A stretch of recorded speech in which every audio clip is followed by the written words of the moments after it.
আক্ৰমণ প্ৰত্যাক্ৰমণ এইবিলাক বহুত হ'ল। এতিয়া সেইবোৰ কৰাতকৈ আমি বৌদ্ধিকভাৱে আইনৰ দৃষ্টিত সংবিধানে কি কয় সেই কথাবিলাকৰ ওপৰত আমি পাতিব লাগিব, সেই কথাবিলাকৰ ওপৰত আমি গুৰুত্ব দিব লাগিব। আইনৰ দৃষ্টিভংগীৰে সংবিধানৰ প্ৰেক্ষাপটত আমি কথাবিলাক যদি পাতিব নোৱাৰোঁ তেতিয়াহ'লে আমাৰ সমস্যা হৈয়ে থাকিব, কেতিয়াও সমাধান নহ'ব। এক্সিষ্টিং জনজাতীয় জনগোষ্ঠীসমূহৰ ক্ষতি হোৱাকৈ তেওঁলোকক একমোডেশ্যন কৰিব নালাগে, আৰু সেইটো চেণ্ট্ৰেল লেভেলতেই হওক বা ষ্টেট লেভেলতেই হওক তেওঁলোকক কোনো ক্ষতি হ'ব নালাগিব।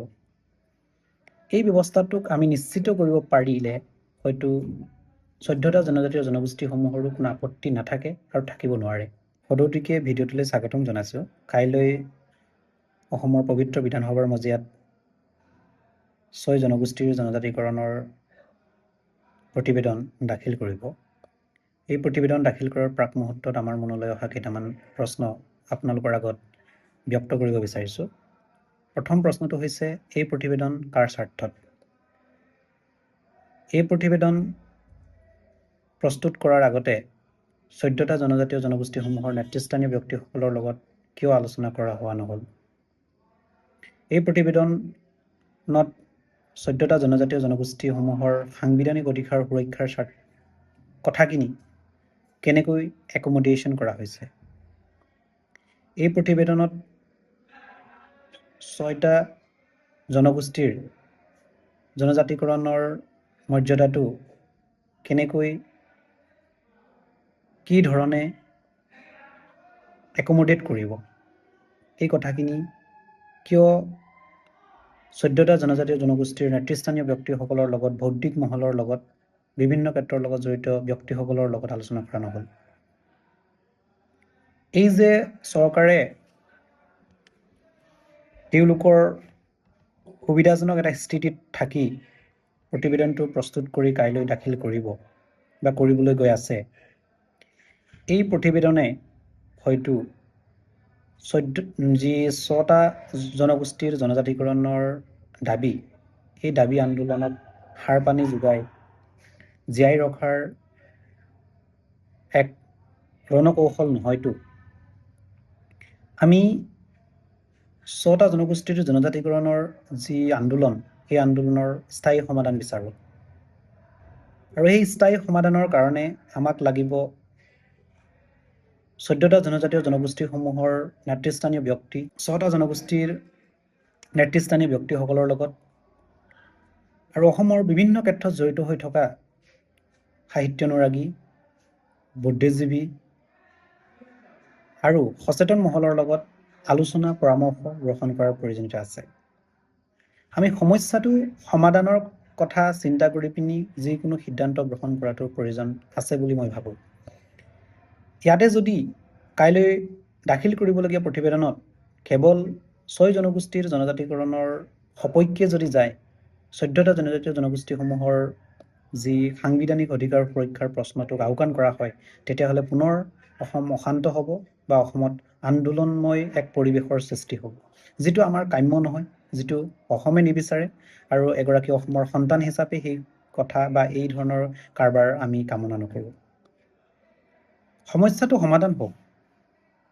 যেনেকৈ অসম আন্দোলন কৰি 755জন শ্বহীদ হোৱাৰ পিছত বা শ্বহীদৰ পিছত যি অসম চুক্তি সম্পাদিত হ'ল, বা অসম চুক্তি সম্পাদন কৰাৰ আগতে যিটো অসম আন্দোলনৰ সময়তে হয়তো 1971 চনক ভিত্তিবৰ্ষ হিচাপে হয়তো প্ৰস্তাৱ গ্ৰহণ কৰিছিলে, কিন্তু এই প্ৰস্তাৱটো আমি মানা নাছিলোঁ, আন্দোলন কৰি থকাসকলে মানা নাছিলে।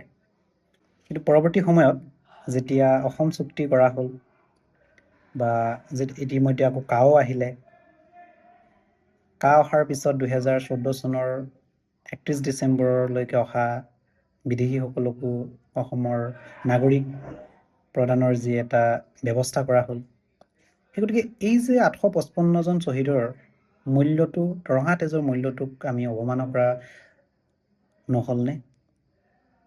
যদি আমি এনেকৈ যদি আন্দোলনেই কৰি থাকিবলগীয়া হয় বা শ্বহীদ কৰি পিনি যদি আমাৰ যি সমস্যাটো আচলতে সমাধান নহয়, তেতিয়াহ'লে কেতিয়াও এই আন্দোলনৰ মূল্য নাথাকে।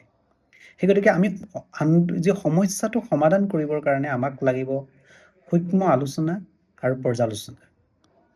আমাক লাগিব আমাৰ বৌদ্ধিক মহলৰ লগত আইন বিশেষজ্ঞৰ লগত আৰু সংবিধানৰ বিশেষজ্ঞৰ লগত আমি আলোচনা কৰাৰ প্ৰয়োজনীয়তা আছে।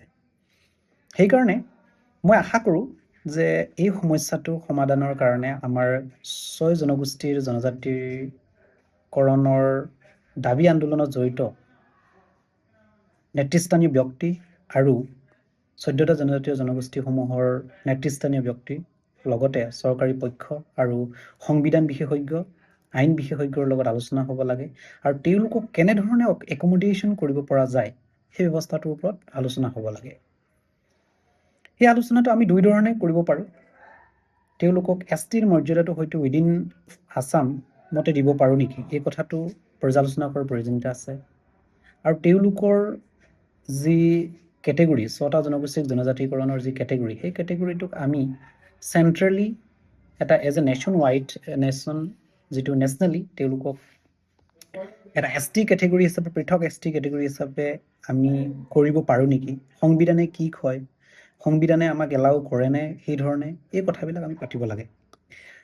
আমি এনেকুৱা ধৰণে কথাবিলাক আলোচনা কৰিব লাগে যে সাপো নমৰক পৰমতিও নাভাগক। এই ধৰণে যদি আমি কথাবিলাক পাতিব নোৱাৰোঁ তেতিয়াহ'লে আমাৰ যি সমস্যা এই সমস্যাটোৰ কেতিয়াও স্থায়ী সমাধান নহ'ব।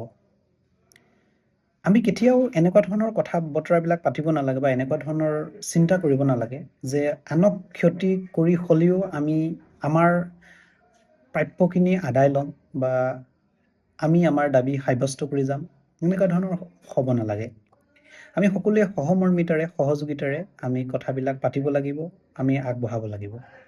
যদি আমি এনেধৰণে আগবঢ়াব নোৱাৰোঁ তেতিয়াহ'লে আমি এদিন নহয় এদিন নিজকে সেই যি আগত ভুল কৰি আহিলোঁ সেই ভুলকে পুনৰাবৃত্তি কৰাৰ নিচিনাই হ'ব। চৰকাৰ বা সংবিধানে যিটো কৰে বা যিটো কৰিম বুলি ভাবে চৰকাৰী প্ৰশাসনে সেইটোকে কৰিব, তেওঁলোকৰ সুবিধা অনুসৰি কৰিব। আমি হয়তো বহু ধৰণে আন্দোলন বা তেনেকুৱা ধৰণে কৰি থাকিলেও হয়তো সুফল নাপাব। সেই গতিকে সমস্যাটো আমি জীয়াই ৰখাতকৈ সমস্যাটোৰ স্থায়ী সমাধানৰ কাৰণে আমি মাত মাতি যাব লাগিব, আমি কথাবিলাক পাতি যাব লাগিব। তাৰ কাৰণে আমি তেওঁলোকক কেনেধৰণে একমোডেশ্যন কৰিব পাৰি সেইটোৰ ওপৰত গুৰুত্ব দিয়াটো খুবেই প্ৰয়োজনীয়তা আছে বুলি মই অনুভৱ কৰোঁ, ব্যক্তিগতভাৱে মই অনুভৱ কৰোঁ। তাৰ কাৰণে এনেকুৱা এটা মঞ্চ প্লেটফৰ্মৰ প্ৰয়োজন আছে আৰু সৃষ্টি কৰক সকলো নেতৃস্থানীয় ব্যক্তিয়ে যে কি ধৰণে তেওঁলোকক একমোডেশ্যন কৰিব পৰা যায়। সমস্যাটোতো স্থায়ী সমাধান প্ৰয়োজনীয়তা আছে আৰু থাকিব যেতিয়ালৈকে সমস্যাটো সমাধান নহয়। কিন্তু এনেকুৱাও হ'ব নালাগে যিটো এক্সিষ্টিং জনজাতীয় জনগোষ্ঠীসমূহৰ ক্ষতি হোৱাকৈ তেওঁলোকক একমোডেশ্যন কৰিব নালাগে আৰু সেইটো চেণ্ট্ৰেল লেভেলতেই হওক বা ষ্টেট লেভেলতেই হওক তেওঁলোকক কোনো ক্ষতি হ'ব নালাগিব। এই ব্যৱস্থাটোক আমি নিশ্চিত কৰিব পাৰিলে হয়তো 14টা জনজাতীয় জনগোষ্ঠীসমূহৰো কোনো আপত্তি নাথাকে আৰু থাকিব নোৱাৰে। চ' এই ধৰণে যদি আমি কিয় কথাবিলাক পাতিব পৰা নাই, এই ধৰণৰ এটা প্লেটফৰ্ম আমি কিয় তৈয়াৰ কৰিব পৰা নাই? আক্ৰমণ প্ৰত্যাক্ৰমণ সেইবিলাক বহুত হ'ল। এতিয়া সেইবোৰ কৰাতকৈ আমি বৌদ্ধিকভাৱে আইনৰ দৃষ্টিত সংবিধানে কি কয় সেই কথাবিলাকৰ ওপৰত আমি পাতিব লাগিব, সেই কথাবিলাকৰ ওপৰত আমি গুৰুত্ব দিব লাগিব। আইনৰ দৃষ্টিভংগীৰে সংবিধানৰ প্ৰেক্ষাপটত আমি কথাবিলাক যদি পাতিব নোৱাৰোঁ তেতিয়াহ'লে আমাৰ সমস্যা হৈয়ে থাকিব, কেতিয়াও সমাধান নহ'ব। সেই গতিকে আশা কৰোঁ এই বিষয়বিলাকৰ ওপৰত সকলোৱে গুৰুত্ব দিব। সমস্যাটো সাৰ পানী দি পোহপাল দি থকাতকৈ সমস্যাটোৰ স্থায়ী সমাধানৰ গতিত আমি আগবাঢ়িব লাগিব। স্থায়ী সমাধানৰ কাৰণে আমি সকলোৱে মাত মাতিব লাগিব আৰু আলোচনা কৰিব লাগিব। আমি সকলোৱে ঐক্যবদ্ধভাৱে এই সমস্যাটো সমাধান কৰিব লাগিব। আমি সকলোৰে কাৰণে ভূমি অধিকাৰৰ প্ৰয়োজনীয়তা আছে। আমি সকলোৰে ৰাজনৈতিক অধিকাৰ সুৰক্ষিত কৰাৰ প্ৰয়োজনীয়তা আছে। সকলোৰে সাংস্কৃতিক যিটো তেওঁলোকৰ পৰম্পৰা সংৰক্ষণ সংবৰ্ধন কৰাৰ প্ৰয়োজনীয়তা আছে। এই সকলোবিলাক গুৰুত্ব আৰোপ কৰি আমি সকলোৱে ঐক্যবদ্ধভাৱে আমাৰ সমস্যাটো অসমৰ সমস্যাবিলাক সমাধানৰ কাৰণে মাত মাতিব লাগে। এতিয়া আকৌ কলিতা জনগোষ্ঠীয়েও জনজাতিকৰণৰ কাৰণে দাবী সাব্যস্ত কৰিছে। এই কলিতা জনগোষ্ঠীকো কেনেধৰণৰ এটা ব্যৱস্থাৰ মাজেদি এই তেওঁলোকৰ দাবীক আমি ন্যায্যতা দিব পাৰোঁ সেই কথাটো আহিব বা আলোচনা কৰিব লাগে। সমস্যাবিলাক সমাধান হ'ব লাগে, কিন্তু সেই যদি স্থায়ী এটা সমস্যা সমাধানৰ এটা দিশ উলিওৱা নাযায় তেতিয়াহ'লে এনেদৰে আমাৰ সমস্যাবিলাক লানি নিচিগা হৈ থাকিব আৰু এনেদৰে সমস্যাবিলাক বাঢ়ি গৈ থাকিব। আৰু যদি আমি এনেধৰণে পৃথক এটা কেটেগৰাইজেশ্যন কৰিব নোৱাৰোঁ বা কেটেগৰাইজেশ্যনৰ এটা ব্যৱস্থাৰ কাৰণে আমি আলোচনা কৰিব নোৱাৰোঁ, তেতিয়াহ'লে নিশ্চিতভাৱে সমস্যাবিলাক বহল হৈ যাব আৰু সমস্যাবোৰ সমস্যা হৈয়ে থাকিব। চ' সমস্যাটোৰ স্থায়ী সমাধান হওক, তাকেই কামনা কৰিছোঁ। আৰু কাইলৈ যি প্ৰতিবেদন দাখিল কৰিব, সেই প্ৰতিবেদনে কোনো জনগোষ্ঠীৰ স্বাৰ্থ বিঘ্নিত নকৰক আৰু সকলোৰে স্বাৰ্থ সুৰক্ষিত কৰি এই প্ৰতিবেদনে এক মাইলৰ খুঁটি হিচাপে থাকক বা মাইলৰ খুঁটি হিচাপে অসমৰ ৰাজনৈতিক সামাজিক প্ৰেক্ষাপটত এটা চিহ্নিত হওক, তাকেই কামনা কৰিছোঁ। আৰু সেইখিনিয়ে আছিলে আজিৰ ভিডিঅ'টোৰ জৰিয়তে ক'বলগীয়া কথাখিনি। আৰু ভাল লাগিলে আপোনালোকে শ্বেয়াৰ কৰিব, ভাল লাগিলে আপোনালোকৰ অভিমত বা বেয়া লাগিলে আপোনালোকৰ অভিমতসমূহ ব্যক্ত কৰিব, কিবা থাকিলে পুনৰ সংযোগ কৰিব। ধন্যবাদ।